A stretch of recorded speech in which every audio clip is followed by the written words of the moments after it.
आप देख रहे हैं हमारे खास शो 25 में प्रहार आगे बहार, यानी कि शेयरों पर जो रिटर्न्स आ रहे थे उन पर प्रहार आ गया मार्केट का और शेयर ऊपरी स्तर से हो गए गिर के सॉफ्ट। क्या मौके हैं 26 में बाहर लौटेगी, इस पर हम कर रहे हैं खास चर्चा और आपको गाइड कर रहे हैं दिग्गज एक्सपर्ट हमारे साथ हैं Sunny Agarwal SBI capital securities के। सनी, हम देखते हैं कि जब भी बजट के अराउंड का समय होता है वो लगभग महीना डेढ़ महीने पहले से शुरुआत हो जाती है कि डिफेंस वाले शेयर हो गए, रेलवे वाले शेयर हो गए, कैपिटल गुड्स वाले शेयर हो गए, ये थोड़े से ना बस दिखाने लगते हैं। इनफैक्ट रियल एस्टेट वाले भी ऐसे होते हैं, सीमेंट से जुड़े शेयर हो गए और उनमें वो पैटर्न हम इस साल भी बनता हुआ देख रहे हैं। अब बजट नजदीक भी है और डिफेंस में क्या है कि ऊपरी स्तरों से गिरावट के बाद तमाम ऐसे स्टॉक्स हैं जहां पर वैल्यूएशंस लग रहे हैं कि हाँ ठीक है। आपके हिसाब से डिफेंस का आगे की राह आप किस तरह की देख रहे हैं? देखिए, लॉन्ग टर्म स्टोरी इंटैक्ट है, कोई 5 साल 10 साल अगर पूछे तो कोई दिक्कत की बात नहीं है बता पाना कि हाँ ठीक है, सरकार का सपोर्ट है, कैपेक्स हो रहा है और एक्सपोर्ट डिमांड भी आ रही है। लेकिन आप बताइए कि 6 महीने साल भर के लिहाज से कहां पर दाव लगाना चाहिए और आप इस सेक्टर का भविष्य कैसा देख रहे हैं? डेफिनेटली आई थिंक आपने सही कहा कि जो लॉन्ग टर्म में है ये सेक्टर का जो आउटलुक है पॉजिटिव ही रहेगा, क्योंकि काफी रोबस्ट ऑर्डर बुक हमने देखा और कंसिस्टेंटली ऑर्डर इनफ्लो भी बना रहता है ये सभी कंपनीज में। अगर मुझे यहाँ डिफेंस कंपनी से एक कंपनी चूज करना होगा तो मैं भारत डायनामिक को चूज करना चाहूंगा। और बेसिकली उसके पीछे कारण ये है कि पिछले 2 सालों से हमने देखा था कि due to some supply related issue company के जो अर्निंग्स है उसमें कोई बहुत ज्यादा खास ग्रोथ दिखी नहीं थी। हालांकि वैल्यूएशन रीरेटिंग के चलते स्टॉक में अच्छी खासी रैली आ चुकी है, बट अब मुझे लगता है कि आने वाले जो 2 साल रहेंगे इसमें एग्जीक्यूशन काफी रोबस्ट रहेगा भारत डायनामिक के लिए, क्योंकि जो सप्लाई चेन रिलेटेड इश्यूज हैं वो कहीं ना कहीं रिजॉल्व होते हुए दिख रहे हैं और लग रहा है कि आने वाले 2 साल में कंपनी का जो प्रॉफिट है डबल से ज्यादा हो सकता है। जैसे अगर हम FY25 में 550 करोड़ का प्रॉफिट कंपनी ने दर्ज किया, हमें लगता है कि FY26 can be the year जहां 900 करोड़ का प्रॉफिट कंपनी दर्ज कर सकती है, and then 27 can be a year जहां 1300 करोड़ का प्रॉफिट कंपनी आने वाले समय में दर्ज कर सकती है। और this is on the backdrop of very robust order book obviously, जो कि आज के डेट में 23,000 करोड़ के आसपास है, जो कि 4 से 5 सालों में एग्जीक्यूट होगी ऑर्डर बुक। और जो ऑर्डर पाइपलाइन है वो भी काफी रोबस्ट है, 50,000 करोड़ की ऑर्डर पाइपलाइन बनी हुई है, जिसमें से BDL को 15 से 20,000 करोड़ का ऑर्डर इनफ्लो आ सकता है। ओवरऑल अगर आप देखेंगे इवन जो फर्स्ट हाफ था, स्पेशली Q2 के जो नतीजे थे वो काफी अच्छे थे BDL के, जहां हमने देखा कि एग्जीक्यूशन इंप्रूव हुआ और आने वाले समय में एग्जीक्यूशन इंप्रूव होने के चलते जो अर्निंग ग्रोथ है उसका भी सपोर्ट मिलते हुए दिखेगा। अगर हम वैल्यूएशन की बात करते हैं तो FY27 में तकरीबन 40 time price to earning multiple पर ये कंपनी ट्रेड हो रही है, और अगर मैं पैक पे वैल्यू करता हूं तो लेस देन 1 पैक पर ये कंपनी मिल रही है। I think medium to long term के लिहाज से BDL को पोर्टफोलियो में ऐड किया जा सकता है। ठीक है, BDL को लेकर ये व्यू है, आप इसको पोर्टफोलियो में शामिल कर सकते हैं।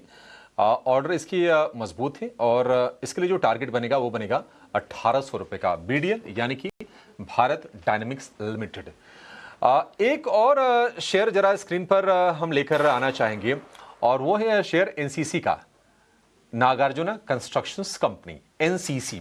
हमने देखा कि मिड 2022 से लेकर मिड 2024 ये जो टाइम पीरियड रहा, ये शेयर 50-55 रुपए का था और दौड़ लगाते लगाते 350 रुपए पर पहुंच गया था NCC का, और उसके बाद इसकी कहानी खराब हो गई। इस साल के बड़े वेल्थ डिस्ट्रॉयर में से एक है। हमने देखा कि revenue miss, EPS miss, earning मतलब Q2 के जो लेटेस्ट जो नतीजे आए थे काफी कमजोर आए थे। अब यहां से थोड़ी मोटी रिकवरी लोअर लेवल से आ तो रही है, लेकिन कन्विक्शन नहीं लौट के आ पा रहा है। सनी, आपके राय NCC में क्या यहां से थोड़ी बेहतरी की उम्मीद करके चले? ऑब्वियसली मुझे लगता है कि कहीं ना कहीं जो निगेटिव डेवलपमेंट थी वो स्टॉक प्राइस में ऑलरेडी डिस्काउंटेड लग रही है, क्योंकि अब मार्केट कैप भी अगर आप देखेंगे 160 के भाव में तकरीबन 10,000 करोड़ का मार्केट कैप है, और सालाना ये कंपनी 600 से 800 करोड़ का प्रॉफिट दर्ज करती है। हालांकि इसमें कोई दो राय नहीं है कि FY26 जो है ये एक काफी कमजोर ईयर रहा है पूरे इंफ्रा स्पेस के लिए, और उसमें NCC भी शामिल है, जहां हमने देखा कि गवर्नमेंट के ओर से जो बकाया था उसमें कहीं ना कहीं आने में देरी हो रही है, और कुछ जो प्रोजेक्ट्स है उसमें कहीं ना कहीं देरी से एग्जीक्यूशन भी चल रहा है। तो I think FY26 is a year जो इंफ्रा कंपनीज के लिए एक वीकर ईयर साबित हुआ, और लगता है कि इवन दिसंबर क्वार्टर और मार्च क्वार्टर जो रहेंगे आने वाले 2 क्वार्टर, ये भी वीकर नोट पर ही एंड होंगे। बट स्टॉक प्राइस ने मुझे लगता है कि बहुत कुछ निगेटिविटी ऑलरेडी डाइजेस्ट कर ली है। तो अगर किसी को इंफ्रा स्पेस में पोजीशन बनाना है तो ग्रेजुअली बनाइए। मैं ये राय नहीं दूंगा कि आज के आज जाकर आपको इंफ्रा कंपनी ले लेना है। May be over the period of next 2-3 month, जब थोड़ी सी और क्लैरिटी निकल कर आएगी कि FY27 जो है वो एक on a low base of FY26 एक डिसेंट ग्रोथ हम सभी इंफ्रा कंपनीज में देखेंगे, और स्पेशली पेमेंट रिलेटेड जो इशू है वो कहीं ना कहीं अगर रिजॉल्व होते दिखेंगे तो आई थिंक फिर से स्टॉक जो है मोमेंटम में आते हुए दिखेगा। तो आई थिंक ग्रेजुअली एक्यूमुलेट कीजिए। मे बी आने वाले 1 या 2 क्वार्टर के नतीजे देखकर फिर हम इंफ्रा कंपनीज में अपनी पोजीशन बना सकते हैं।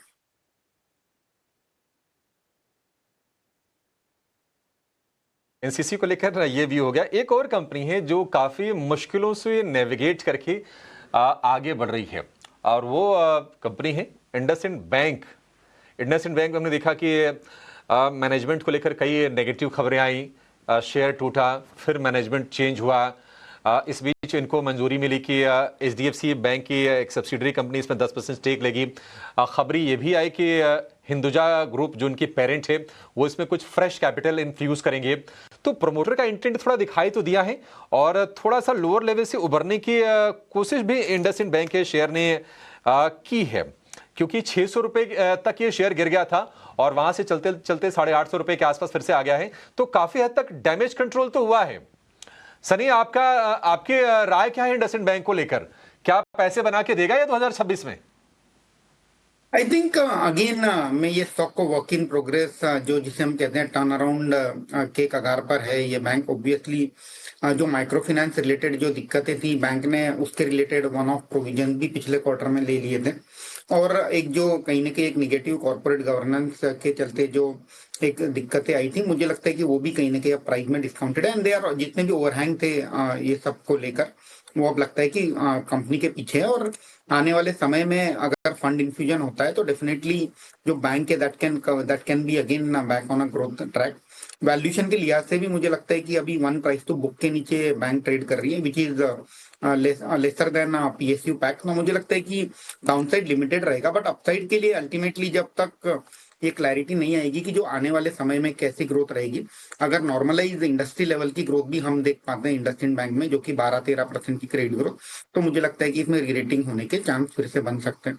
तो आई थिंक ग्रेजुअली एक्यूमुलेट कीजिए। सिमिलर टू एनसीसी मैं यही राय दूंगा कि आने वाले 2-3 महीने में ग्रेजुअली इंडसइंड बैंक को पोर्टफोलियो में ऐड कीजिए with an very smaller allocation, और जैसे जैसे क्लैरिटी आएगी in terms of growth outlook then we can increase our position in IndusInd bank.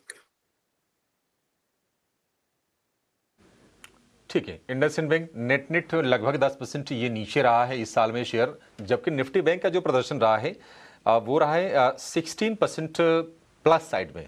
तो इंडेक्स को काफी बड़े मार्जिन से अंडर परफॉर्म किया है, लेकिन यहां से री रेटिंग की उम्मीद जता रहे हैं सनी इस शेयर को लेकर। तो जो शेयर सनी को पसंद है एक बार फटाफट एक काम कीजिए, दर्शकों की सुविधा के लिए वो सामने जरा रख दीजिए। भारत डायनेमिक्स पसंद है, इटर्नल को लेकर कन्विक्शन है कि इटर्नल चढ़ेगा, 480 रुपए तक के टारगेट दे रहे हैं। फिलहाल तो 280 के आसपास का शेयर है, तो इटर्नल को लेकर तो सुपर बुलिश है।